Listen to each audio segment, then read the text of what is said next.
Hello दोस्तों मैं आज आपके लिए लेके आया हूँ आज का आपका क्लास 12th का हिंदी का पेपर का पूरा सॉल्यूशन।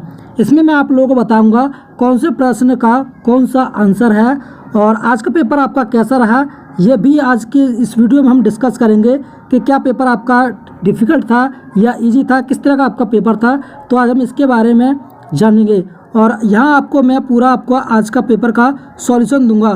तो यहाँ पे आप लोग देख सकते हैं आज का जो ये पेपर है ये क्लास 12th का पेपर है, हिंदी का पेपर है और यहाँ मैं आपको इसमें इसका जो आंसर है वो आपको बताने वाला हूँ। तो यहाँ पर हम सबसे पहला ही प्रश्न देखते हैं, प्रश्न नंबर 1 का। तो इसमें जो आपका जो पूछा गया है आचरण की सभ्यता के लेखक हैं। तो यहाँ पे जो आपका सही आंसर है वो है अध्यापक पूर्ण सिंह। तो ये आपका सही आंसर है। ठीक है, इसके बाद हम अगला प्रश्न देखते हैं। अगला प्रश्न जो इसमें पूछा गया है, तो अगला प्रश्न यहाँ पर पूछा गया है प्रश्न नंबर चिंतामणि निबंध संग्रह के लेखक हैं। तो दोस्तों इसका आंसर है रामचंद्र शुक्ल। यह आपका सही आंसर है। इसके बाद में अगला जो प्रश्न है प्रश्न नंबर तो इसमें कहा गया है उसने कहा था कहानी के लेखक हैं। तो दोस्तों इसका जो सही आंसर है वो है चंद्रधर शर्मा गुलहरी। ठीक है, तो ये आपका सही आंसर है। इसके बाद में अगला जो प्रश्न इसमें पूछा गया है वो पूछा गया है प्रश्न इसमें कहा गया है राष्ट्र का स्वरूप निबंध वासुदेव शरण अग्रवाल के किस निबंध संग्रह से लिया गया है। तो दोस्तों इसका जो आपका सही आंसर है वो है पृथ्वीपुत्र। ये जो आपका लिया गया है ये पृथ्वीपुत्र से लिया गया है। इसके बाद में जो अगला प्रश्न है प्रश्न बहादुर कहानी के लेखक हैं। दोस्तों इसका जो आपका सही आंसर है वो है अमरकांत। ठीक है दोस्तों, तो इसका जो आपका सही आंसर है वो है अमरकांत। इसके बाद हम अगला प्रश्न देखते हैं। तो दोस्तों इसके बाद हम देखते हैं प्रश्न नंबर 2। प्रश्न नंबर 2 का पहला प्रश्न ये भी आपके ऑब्जेक्टिव ही हैं। तो यहाँ पर जो पूछा गया है उर्मिला का विरह वर्णन साकेत महाकाव्य के किस सर्ग में है। तो इसका जो आपका सही आंसर है दोस्तों वो है नवम सर्ग में। ठीक है, तो ये आपका जो है वो नवम सर्ग में है। इसके बाद में अगला जो प्रश्न है प्रश्न इसमें कहा गया है कुकुरमुत्ता के रचयिता हैं। तो दोस्तों इसका जो आपका सही आंसर है वो है सूर्यकांत त्रिपाठी निराला। ठीक है दोस्तों, तो ये आपका इसका सही आंसर है। इसके बाद हम अगला प्रश्न देखते हैं। अगला जो इसमें प्रश्न पूछा गया है वो पूछा गया है पलाशवन काव्य संकलन के प्रेरणा हैं। तो दोस्तों इसका जो सही आंसर है आपका वो है नरेंद्र शर्मा। तो दोस्तों इसका जो आपका सही आंसर है वो है नरेंद्र शर्मा।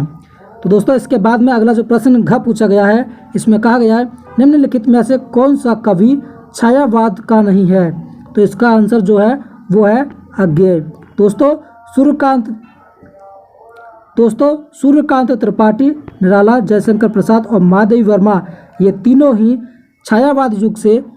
छायावाद से संबंधित हैं, जबकि अज्ञेय नहीं है। ठीक है, इसके बाद में अगला जो आपको ऑब्जेक्टिव प्रश्न जो पूछा गया है प्रश्न इसमें पूछा गया है निशा निमंत्रण के रचनाकार हैं। तो दोस्तों इसका जो आपका सही आंसर है वो है हरिवंश राय। ठीक है, तो हरिवंश राय बच्चन। तो दोस्तों इसके बाद में प्रश्न जो आपका तीसरा है वो आपका इसमें एक गद्य दे रखा है। ठीक है, गद्यांश दे रखा है और इसमें आपको जो प्रश्न दिए हुए हैं उनके आपको आंसर नीचे लिखने थे। ठीक है दोस्तों, तो ये प्रश्न नंबर 3 था और यहाँ पे आपको 2 गद्यांश दे रखे थे। ठीक है, तो यहाँ इनमें से आपको किसी एक गद्यांश के आपको सही आंसर चुन के लिखने थे। ठीक है दोस्तों, तो इसके बाद में आपका जो अगला जो प्रश्न है प्रश्न नंबर 4, यहाँ पे भी दोस्तों आपको एक पद्यांश दे रखा था और इस पद्यांश में जो आपके प्रश्न दे रखे हैं उनके आपको जो आंसर हैं वो लिखने थे। और अच्छी बात यहाँ पे ये भी है कि यहाँ पे आपको 2 पद्यांश जो दे रखे थे। ठीक है, यानी 2 गद्यांश और 2 पद्यांश दे रखे थे। इनमें से आपको एक के जो आपका इन जो प्रश्न हैं उनके आंसर देने थे और ये भी आपके 10-10 नंबर के थे दोस्तों। तो 10 नंबर अपने आप में बहुत बड़ा मायना होता है। ठीक है दोस्तों, तो इसके बाद में दोस्तों हम अगला प्रश्न देखते हैं प्रश्न नंबर 5। ठीक है दोस्तों। तो प्रश्न नंबर 5 जो कहता है निम्नलिखित में से किसी एक लेखक का साहित्य परिचय देते हुए उनकी प्रमुख कृतियों का उल्लेख कीजिए। तो दोस्तों और ये भी आपको अधिकतम 80 शब्दों में लिखना था और 5 नंबर का था दोस्तों। और यहाँ पे आपको जो लिखना था वो था हजारी प्रसाद द्विवेदी, कन्हैयालाल मिश्र, प्रभाकर, और इसमें जो तीसरा जो दे रखा था वो दे रखा था हरिशंकर परसाई। ठीक है दोस्तों। तो इनमें से आपको किसी एक के बारे में आपको लिखना था। इसके बाद में जो आपका इसके बाद में जो आपका अगला दे रखा है दोस्तों वो है प्रश्न ख, निम्नलिखित में किसी एक कवि का साहित्य परिचय देते हुए उनकी प्रमुख रचनाओं का उल्लेख कीजिए। तो दोस्तों एक तो आपका ऊपर दे रखा था उसका परिचय देना था और एक है कवि।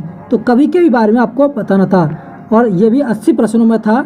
और कवि जो थे उनमें भी अयोध्या सिंह उपाध्याय, हरिऔध, और एक था आपका मैथिली शरण गुप्त, और एक था रामधारी सिंह दिनकर। तो दोस्तों इनमें से किसी एक के बारे में आपको लिखना था। ठीक है दोस्तों। इसके बाद हम अगला प्रश्न देखते हैं, प्रश्न नंबर 6। प्रश्न नंबर 6 में कहा गया लाठी अथवा ध्रुव यात्रा कहानी के उद्देश्य पर प्रकाश डालिए। तो दोस्तों यहाँ पे जो आपको ये प्रश्न करना था वो था 80 शब्दों में इसके बारे में लिखना था। या फिर आप इसके अलावा यानी अथवा में दे रखा है पंचलाइट कहानी का भी आप लोग सारांश दे सकते हैं, यानी इनमें से किसी एक का आप लोगों को देना था। ठीक है दोस्तों। तो इसके बाद में दोस्तों अगला जो प्रश्न है प्रश्न नंबर 7, ये आपका प्रश्न नंबर 7 है, स्वपठित खंड काव्य के आधार पर किसी एक खंड के एक प्रश्न का उत्तर दीजिए। तो दोस्तों इनमें से आपको किसी एक खंड का आपको आंसर देना था। ठीक है। तो इसमें आपको जो दे रखे हैं वो है श्रवण कुमार खंड काव्य के नायक का चलचित्र कीजिए।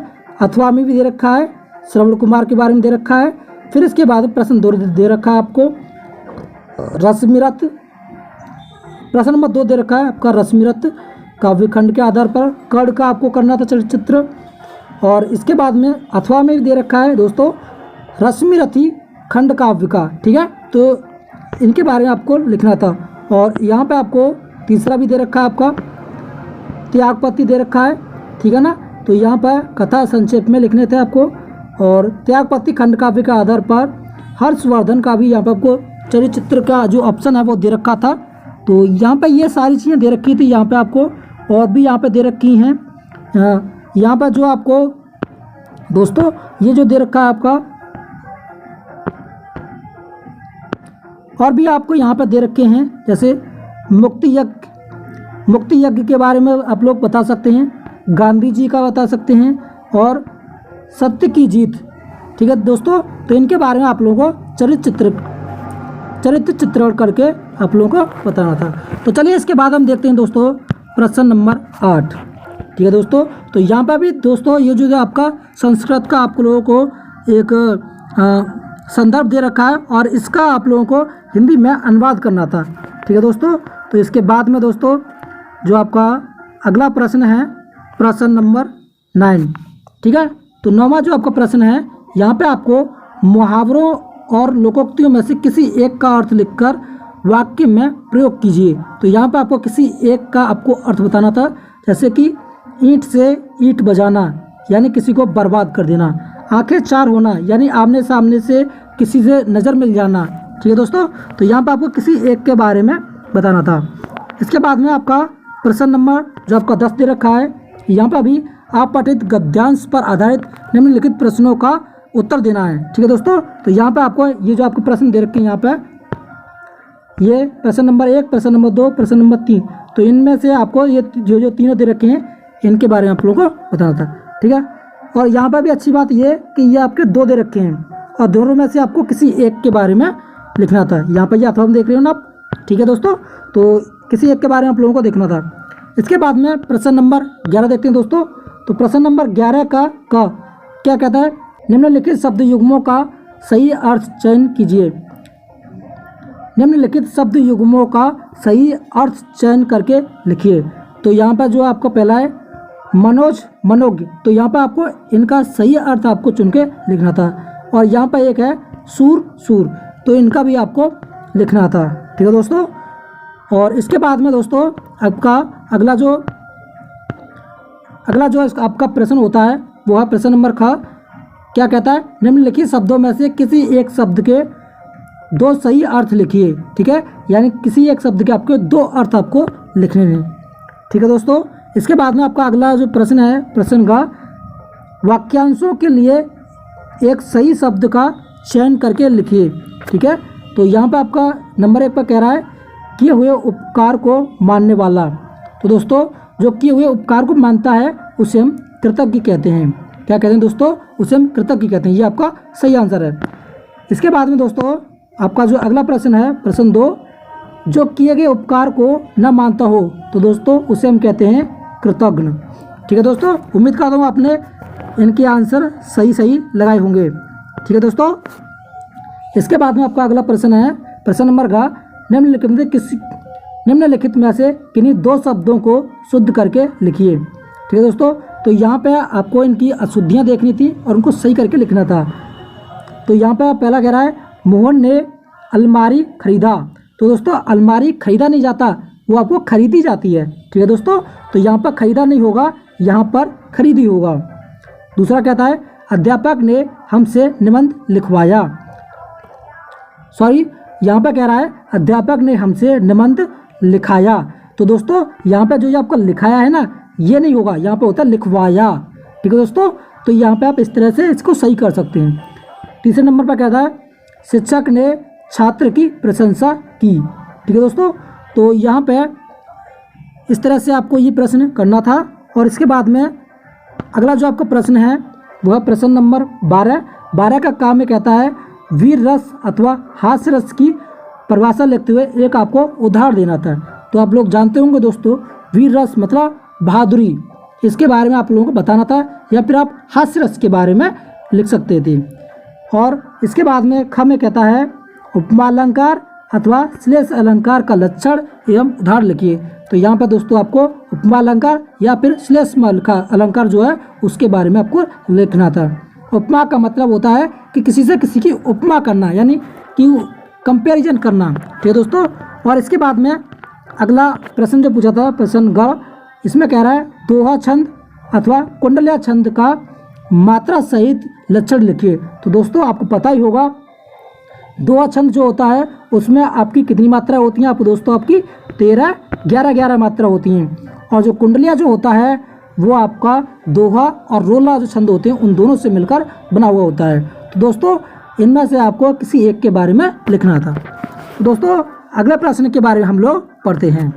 तो दोस्तों अगला प्रश्न जो कहता है प्रश्न नंबर 13 है। 13 प्रश्न कहता है विद्यालय के प्रधानाचार्य को शिक्षक पद पर अपनी नियुक्ति हेतु आवेदन पत्र लिखिए।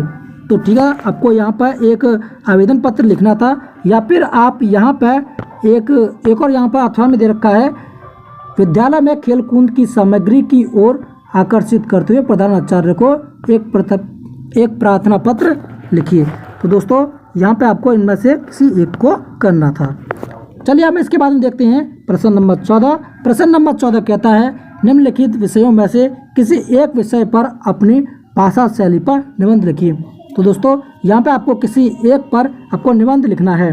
तो दोस्तों यहाँ पे भी आपको दोस्तों 5 ऑप्शन यहाँ पे दे रखे हैं, आतंकवाद की समस्या, और दूसरा जो दे रखा है पर्यावरण प्रदूषण, और विज्ञान वरदान है या अभिशाप, और चौथा है विद्यार्थी जीवन में अनुशासन का महत्व, और 5वां दे रखा है मेरा प्रिय खेल। तो दोस्तों इनमें से किसी एक पर आपको निबंध लिखना था। तो दोस्तों ये था आपका आज का हिंदी का पेपर का पूरा हल। तो दोस्तों उम्मीद करता हूँ आप लोगों को यह जो आज का जो आपको प्रश्न है वो काफ़ी अच्छा आपने किया होगा। और दोस्तों ये पेपर आपका इतना ज़्यादा टफ नहीं था, आपका इजी ही था। आपका जो पेपर है ये इजी ही था, लेकिन थोड़ा सा अच्छा रहे। तो दोस्तों आप लोग बताना आपने जो ये पेपर है वो कितना प्रश्न इसमें से अटेम्प्ट किया है, और आपका आज का पेपर कैसा रहा है, आप लोग हमें ज़रूर बताइएगा। और ऐसे ही आप लोग जो पेपर होंगे आपके उनके आंसर जानने के लिए या उनका पूरा हल जानने के लिए आप लोग हमारे चैनल को भी सब्सक्राइब कर लीजिएगा, जिससे कि आपको आने वाले जो भी आपके प्रश्न हैं उनके आप पूरे अच्छी तरीके से और सही आपको आंसर पता चल सकें और आप पूरा हल जान सकें। तो दोस्तों आज ही आप हमारे चैनल को सब्सक्राइब कर लीजिएगा। तो तो दोस्तों यदि ये वीडियो आपको लोग पसंद आई हो तो वीडियो को अभी लाइक करें और अपने दोस्तों को इस पेपर को शेयर करें। तो दोस्तों चलिए मिलते हैं हम अपनी नई वीडियो में। धन्यवाद।